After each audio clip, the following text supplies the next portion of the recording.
So, welcome back to the Seriously in Business podcast. Thank you so much for being here. My name is Jackie Norton and I'm a graphic designer, but today we're not chatting about graphic design. We're chatting about business. And I have a very exciting guest to share with you. Her name is Emma McQueen, and we had so many good laughs while we recorded this episode. We touched on so many topics, all the way from, I pretty much just asked her what are some of the focuses and the patterns and the themes she's seeing in her clients at the moment. And we discussed some of those. So, all the way from business and mindset and to the struggles that we face around that, through to social media and the boundaries that we can put on that to make sure that we're creating content, but we're not getting consumed by it and wasting our time there, which I took some personal advice out of. And we also looked at sales and how we can grow our email list and why sales can feel icky sometimes and how we can improve on that. So I'm so excited to share this episode with you. So Emma helps to motivate and challenge her clients so that they can really exceed their own expectations. And she just loves watching that happen. So I'm so excited for you to see this episode with Emma and I. If you're listening as a podcast, hello. And if you're watching on YouTube, hello to you as well.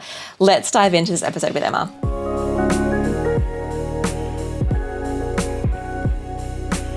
Welcome, Emma, to the podcast. Thank you so much for being here. Well, thank you so much for having me. We're going to have so much fun. We are.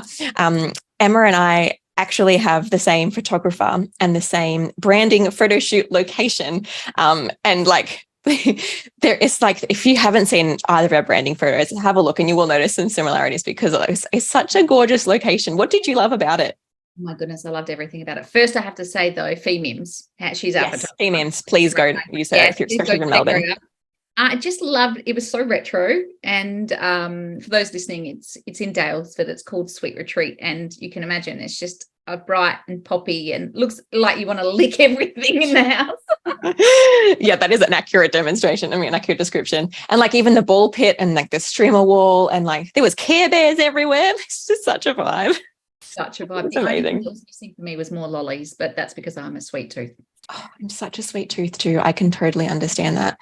I've recently gone off sugar a lot, and it's as in like for a diet that I need to be on. And it's just, I had real bad sugar like withdrawals for a while because I just have so much sugar in my everyday life.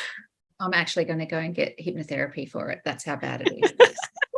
Good luck. Let me know how you go. Oh my gosh. Okay. Okay. No, I did actually do it. I didn't touch sugar for like a month. Yes, it's possible.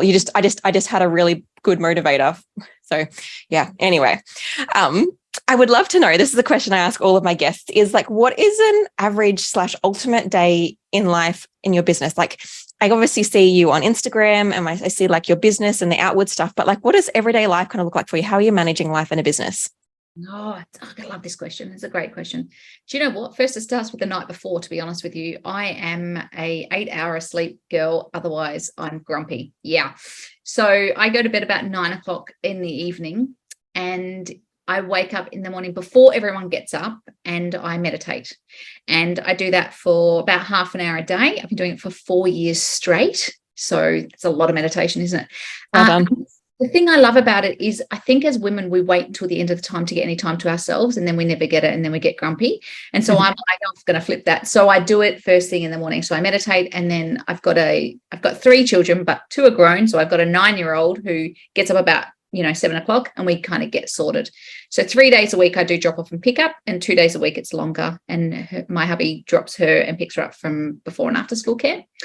And I normally have around 4 coaching sessions a day. So they're about 55 minutes, an hour. And we stay off socials. We really stay off socials. I like to make sure that I'm creating some content for people or for my clients or whatever before I'm consuming anything.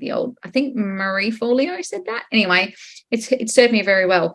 And there's always a nap. There's always a nap in the day. It came off because last year I was struggling with glandular fever. Yeah. And the advice was to nap, which is quite hard when you run a business and you have children and all that kind of thing. So I put a nap into my diary. Well, actually, Serena did, who manages my diary.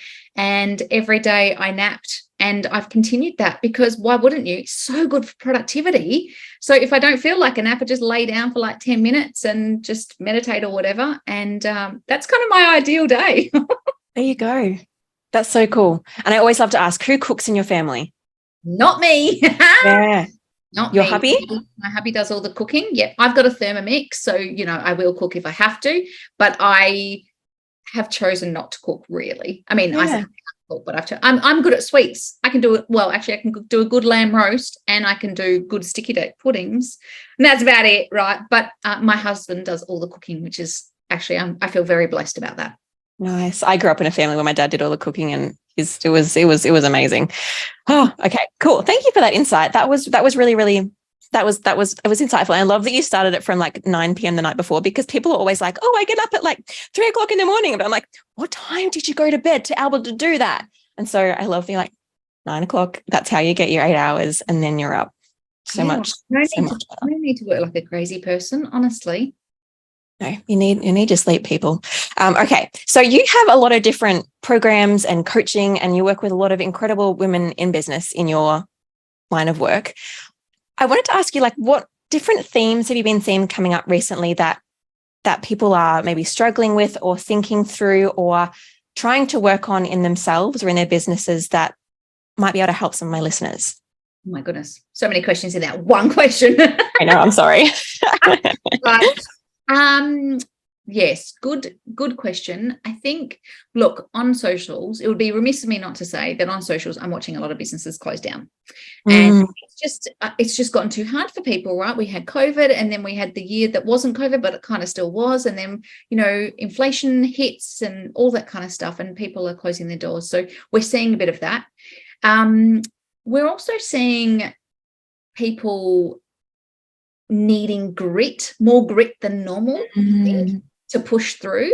And I was watching a TED Talk the other day, and she talked about what's the number one thing that helps kids be successful throughout their life, and it's grit. It's just literally grit, perseverance, determination, right? I also think, I think mindset's a big thing. And I was having coffee with some ladies the other day, and we were asking what percentage do you reckon business is about mindset? And we got answers ranging from 80 to 95%. Of mindset. That's a lot when you think about it, right? That's a lot. And I think that they're right. I think mindset plays an important part. And I also think that spending time, everyone gets sucked into socials, right? I mean, I don't even want to mention Threads, but right, I'm still getting my head around it. Yeah, I'm very blessed that I have a social media manager, so I can actually stay off socials. And I think that a lot of people, the sense I'm getting is that people are spending time on socials versus doing revenue generating things. Now, socials can be revenue generating, but also it's the things that you do off socials that generate the revenue as well. And I think people are really struggling with that, trying to generate revenue. And so for someone who doesn't have a social media manager and can't afford that in this season of their business, what would you recommend as a good balance and a good way to manage our social media life versus our revenue generating activities and not getting distracted scrolling and doing all of those things that social media can involve for us? Yeah, good question. I would say batch. I'm a big batcher. So when I did the socials myself, I would sit down at the beginning of a month and write a month's worth of content. Yes, It still needs to be relevant, and yes, it still needs to be you, but actually just getting that out and knowing what you're going to do. We always have themes, which I find really interesting. So the theme for July is community and connection. And so that makes it really easy to write content then. And so I think overarching, having a theme, and then actually batching your content and then scheduling it and kind of letting it go. And then I talk to my clients about just restricting the time that they're on socials, because you can go down that rabbit hole of socials, right? Yeah. So I don't touch my socials until about midday, when I just have a quick look, respond to anything I need to respond to, and get off. And then in the evening, I do a bit more of a scroll as well. So I think it's about how you use your time. So just making sure that you've got some really good systems in place, whether it's a Monday morning or a Friday afternoon or wherever you get your best thinking time, which for most of us is first thing in the morning, and actually schedule that time so that you're not feeling like you're always catching your tail. And so what would you recommend as the best things to do in that scheduled time? Is it batching that content? Is it scheduling things? Is it replying to comments, or is it something else?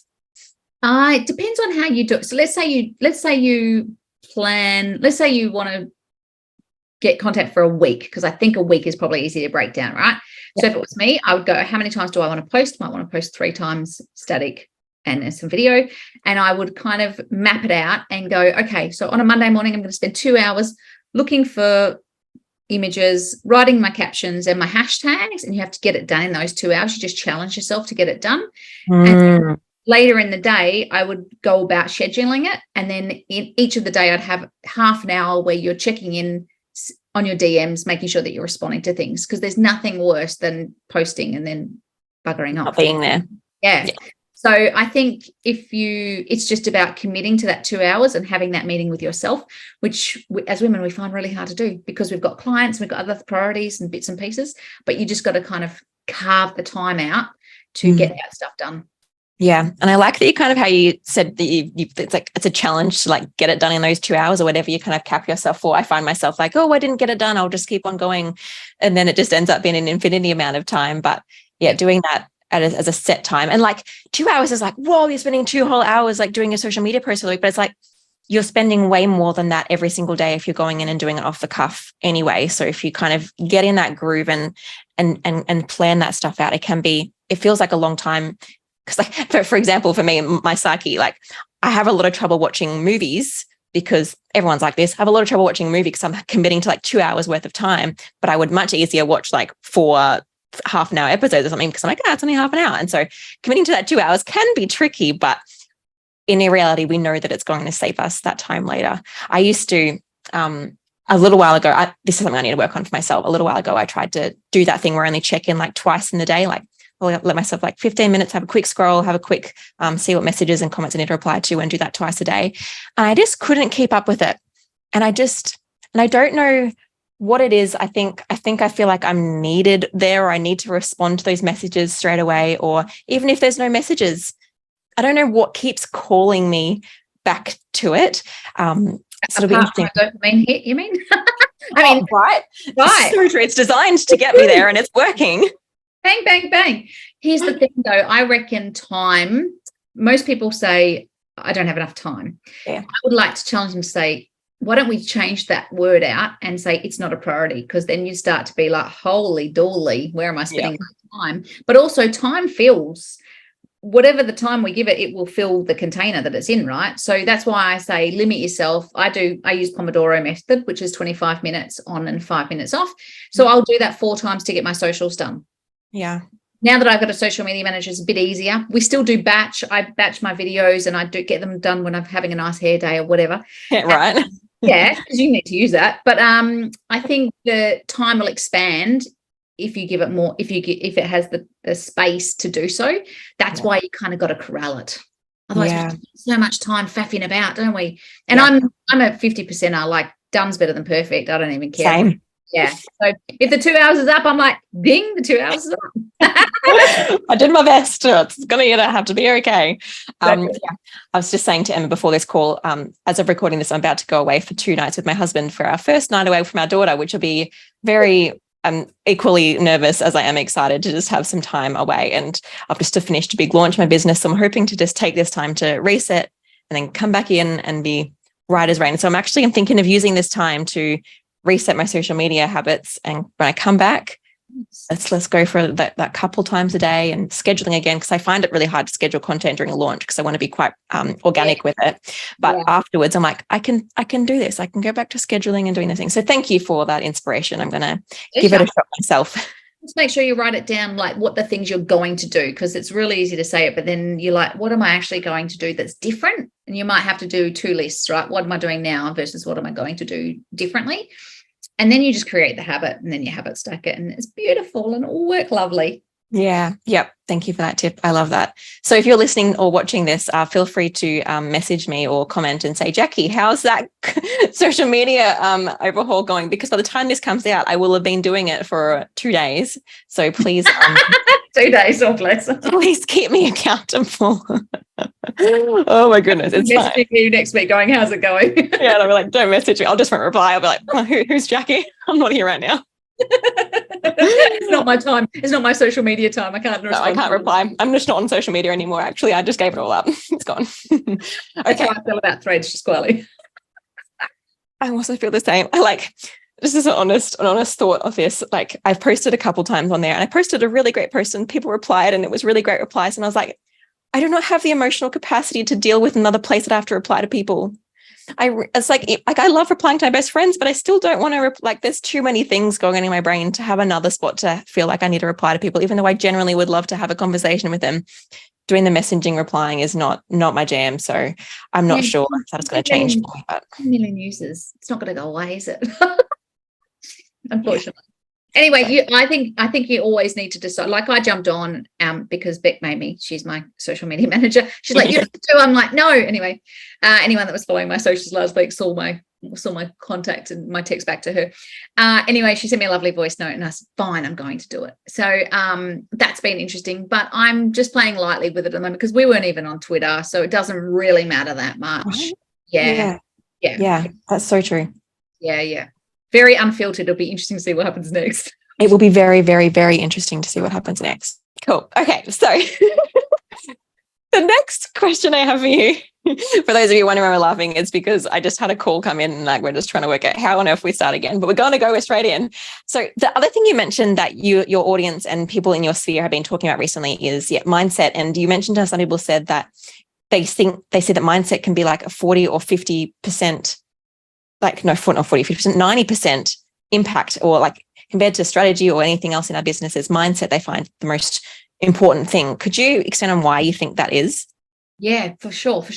I might tell you a story. I had someone who called me last week, and they're not a client. I just help them out now and again.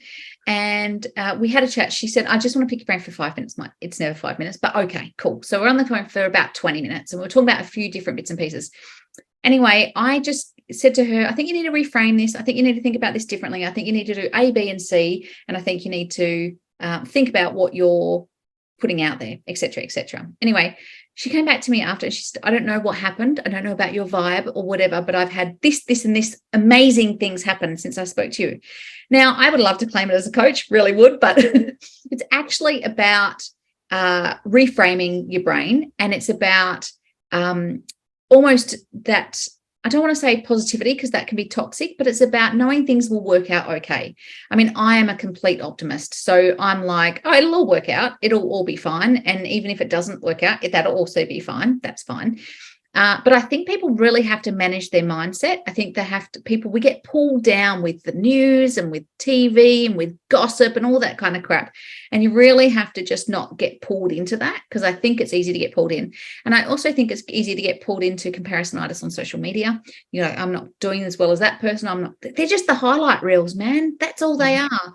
And so I think you need to just work out, how do I keep my mindset in the vibration that I need it to be without being too woo-woo?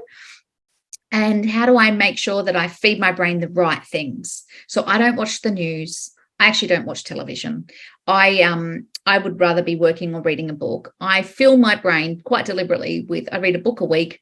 I fill my brain with beautiful things like books and podcasts and affirmations and meditation and all the things that I have control over.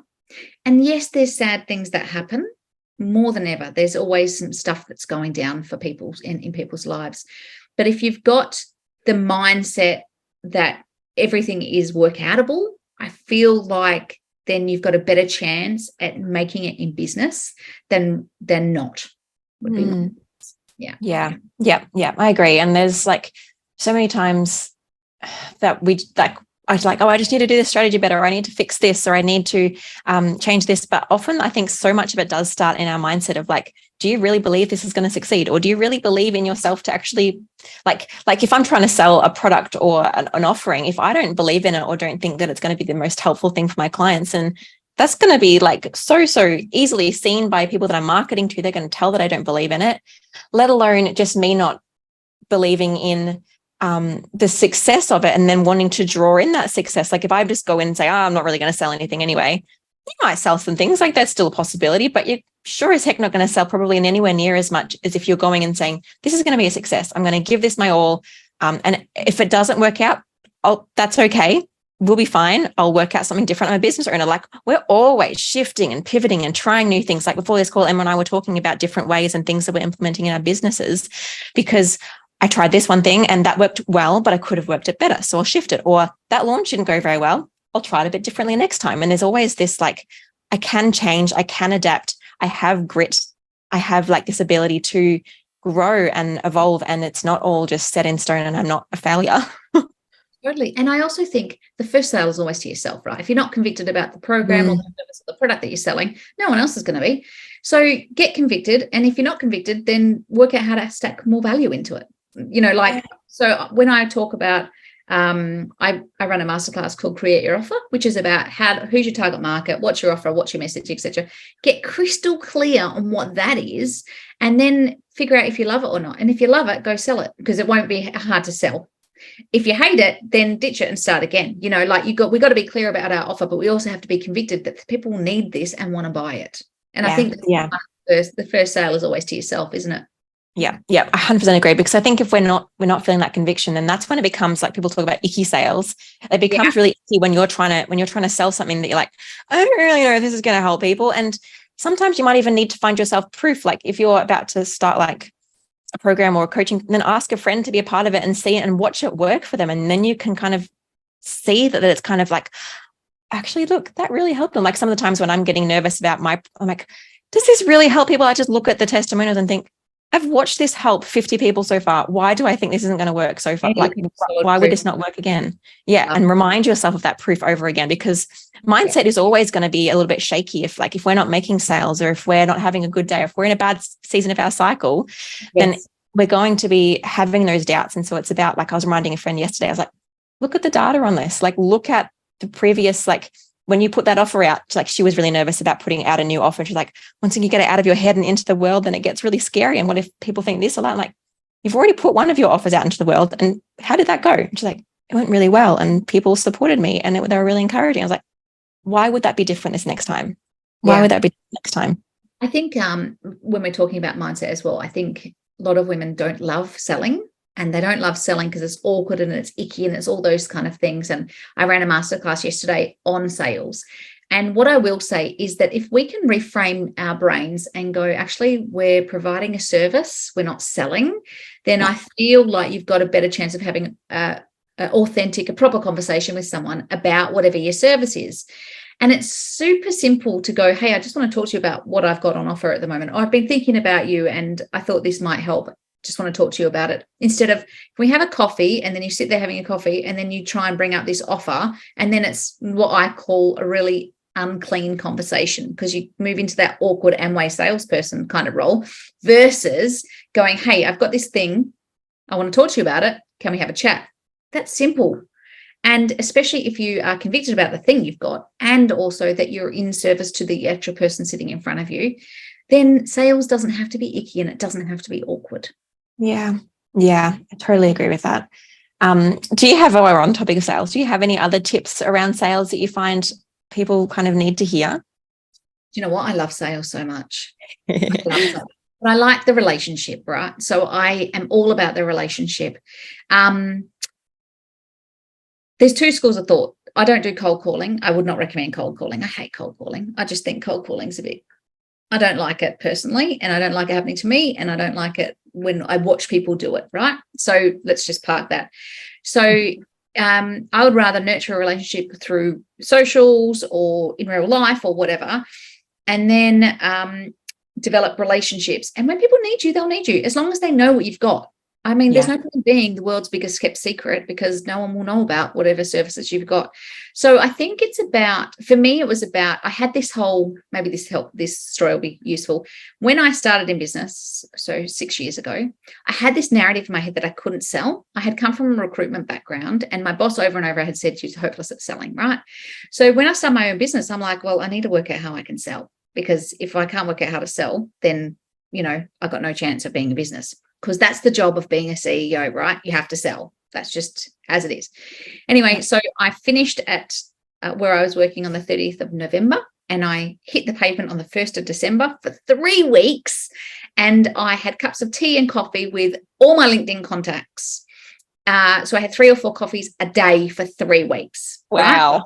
Yeah. Now, I wasn't selling anything. I was just telling them I've moved from A to B, and here's what I'm going to be doing. And at that point in time, I had no programs, but I was a pretty good coach, and I was going to do some one-on-one work. So I would rock up to them and say, this is what I'm doing now, la, la, la. Anyway, I pounded that pavement for about 3 months. And our first 3 months in business, I think our revenue hit 240,000 from those conversations. Nothing else. And I did no selling. And actually, people sat in front of me and went, Emma, I'm trying to buy, but you're not listening to me. That's how bad I was at selling. So, I mean, it hurt to deliver all that work, by the way. So I would not recommend that. But what it did do is help me go, okay, that narrative's dead. I can actually sell, and I can sell in my way and in my unique way that's aligned to me and that doesn't feel ick or awkward. So I guess the piece of advice that I would give is find out what your Emmaism is for sales and do that, because if you aren't genuine, people can sniff it a mile away, right? Yeah. And so but I think you've got to put some time and effort into thinking about what is my sales process. Like I hadn't thought any of that. Now we're really good. Now I know what my sales process is and I can work that through. But back then, and when you're starting out, you have no idea, and it's okay. But I have this thing, I offered it, and then we may or may not work together. Yeah. That's really cool. I love how practical you were. Like, that's a lot of coffees. A lot of coffees. And that was, we could still have coffees and teas back then. And I don't even drink coffee. So just got some tea. There's a lot of tea, yeah. Which is what your podcast is called now, isn't it? Yes, my podcast is called Tea with the Queen, just because I like tea. Yeah, great. I have never been able to get around tea. I really tried for a really long time. I can at least drink a full cup of peppermint tea now. But literally before that, I couldn't even stomach a whole cup. Like a chai latte or something. Like if it's got lots of sugar in it, sure, but I don't want to. Chai has we're not doing sugar, but we're not doing sugar. The reason I would have a tea is because of the health benefits of it, rather over a hot chocolate or something. So if I'm just going to have a sugary tea, I might as well just have a hot chocolate. Okay, well then try chai. But also, do you drink coffee? No. Okay, neither do I. Yeah. So I'm a bit naff like that. I'm like, decaf soy a cappuccino, please. And they just look at me. I'm like, I know, I'm one of those annoying people. My thought is like, hot chocolate, please. People are like, okay. I love it. Yeah, that's fine. Okay. Yeah. So sales. Yeah, that's really, really interesting. And I think it's so important that we get our head around this as a business owner, because if we're running a business, we need to somehow be selling. And so working out our unique way of selling. Have you found, obviously you've coached, I'm assuming hundreds, if not thousands of women. Yeah. What are have you noticed, like you said that you found your unique way of selling. Have you noticed any other people have unique ways of selling that can spark different ideas for my listeners of what they could do that's a little bit different to maybe what they've seen, but might feel more unique and more nice for them? Yeah. Cool. Yeah, I can give you some more tips. So I had one client and we actually tweaked her pricing. That was the first thing we did. So it was about sales, but she undervalued herself, and most people do undervalue themselves. So that's the first thing that we work on. Is it a confidence issue? Is it a self-doubt issue? Is it that you don't think you've got a product that's good enough or service that's good enough? So we look at that. Yeah. Mindset, people. Mindset, right. There are so many things you can do for sales. You can, building a list, super important, right? If you're not building a list, then you're relying on Instagram, Facebook, LinkedIn, and Threads now to build that for you. And that can be turned off at any moment. So build your list for sure. What can you do in terms of masterclasses? I love a masterclass because I feel like people come to learn, and you can actually sell from your masterclass, or at least just provide enough value that they're interesting. I love a good lead magnet. So something that's simple that people can download, like a 3-step how-to. I just like to keep things simple. I think we overcomplicate things a lot.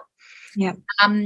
You could do a quiz. I've got a quiz that I've just released called the Female Entrepreneurs Business Growth Report, and it's awesome. It's 20 pages. You can self-assess yourself, and you download that, and that gives you some stuff, and that gets people into your list, right? And then you can kind of work from there.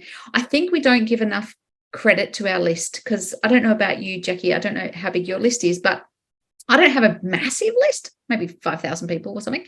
And I've neglected them in the past, but we don't neglect them anymore.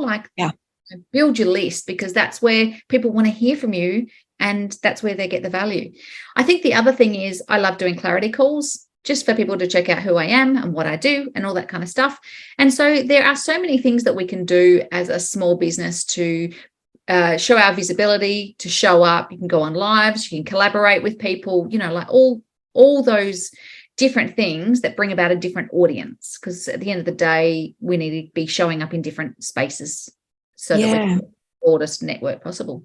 Yeah. Yeah. No, I love that. And yeah, I totally believe that lists are so helpful. It's where you can actually, and it's emails are so much easier to communicate with people as well. Like in terms of like more people open my emails and who see my social media posts. So I've got a much better chance of actually connecting with people, actually having a longer space and a longer, like, it's not just like a 2,000 word caption. It's like, or character caption. There's like space that I can actually flesh out an idea inside and these newsletters that I send out or give question for you. How much time do you spend on your newsletter versus social media?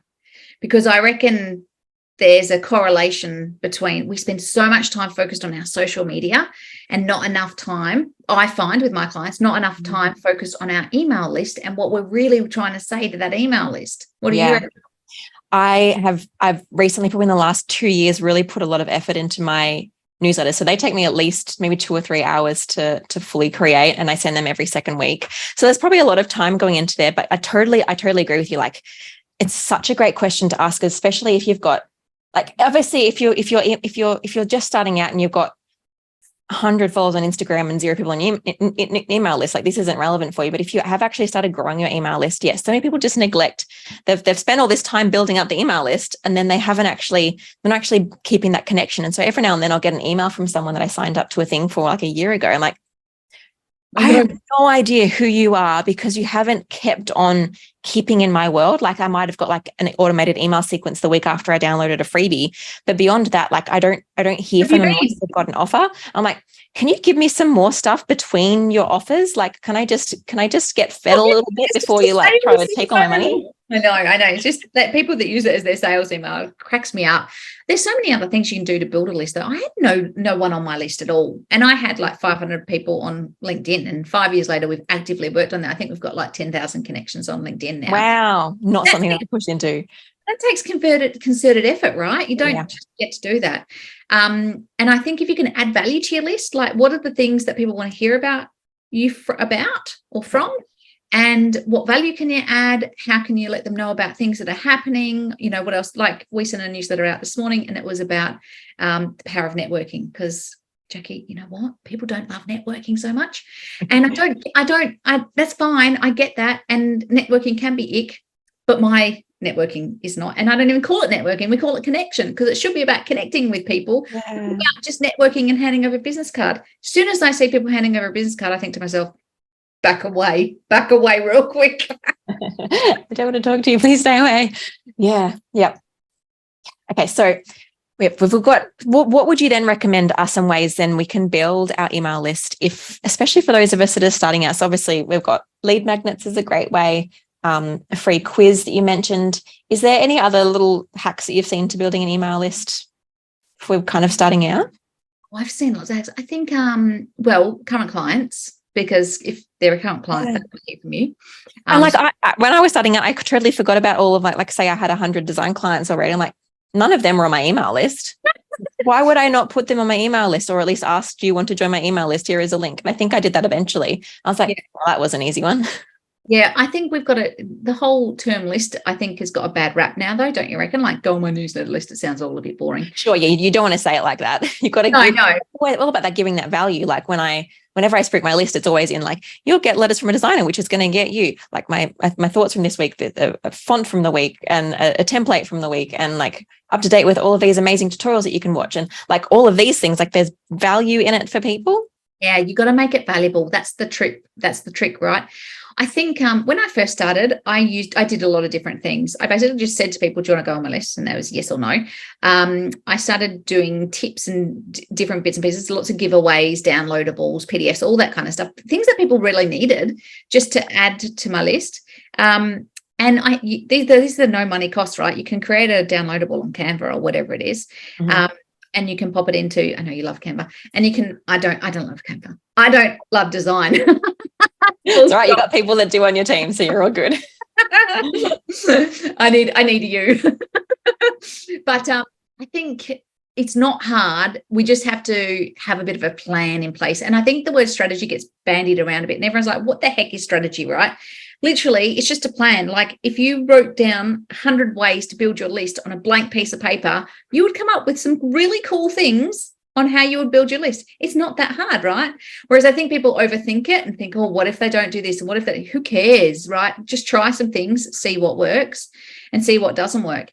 And I think that if you've got that blank list or a full list now, let's say we say to your listeners, grab a blank piece of paper and let's dump 100.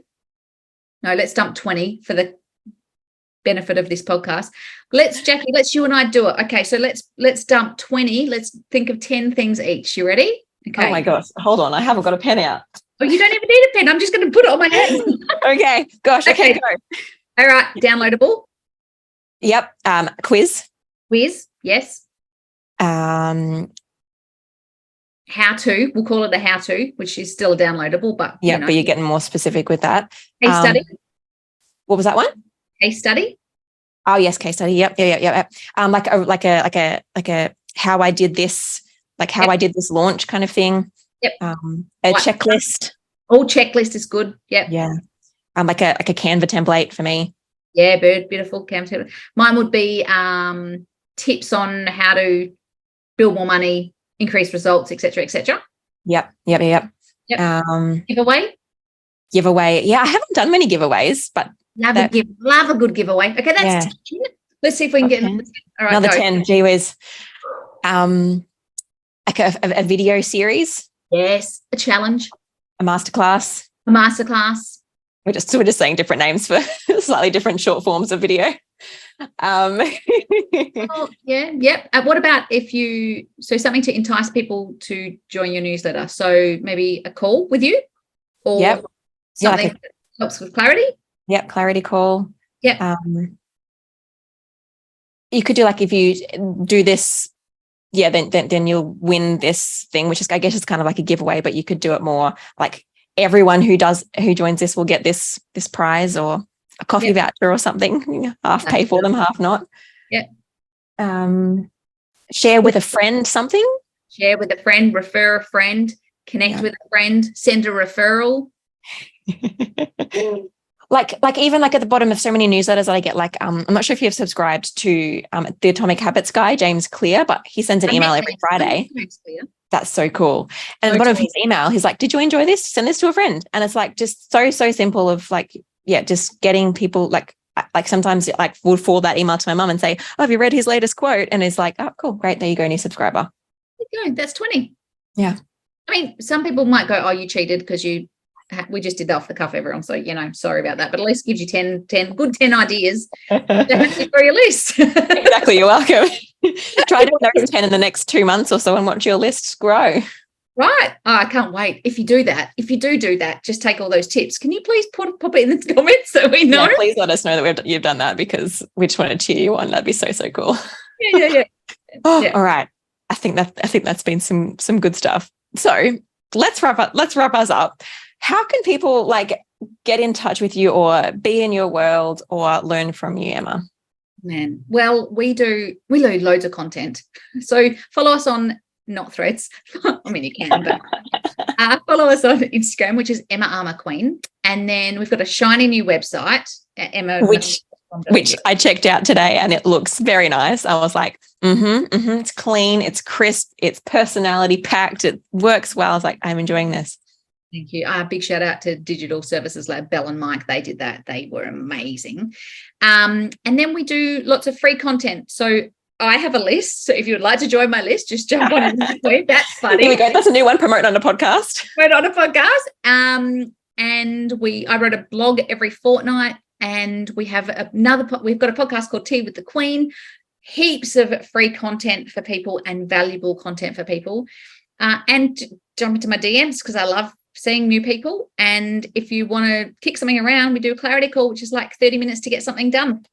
Wow. Yeah. So there's heaps of ways to connect with us. Yeah, that's so cool. So I'll put all of the links to it. Well, not all of the links, probably a few of the links to some of these things into the description or into the show notes. But no, thank you so much for joining us today, Emma. I have loved our chat and your insights. Like there were so many things we covered in there. I think they'll be so useful. So thank you for joining. Oh, thank you so much for having us. Bye, everyone.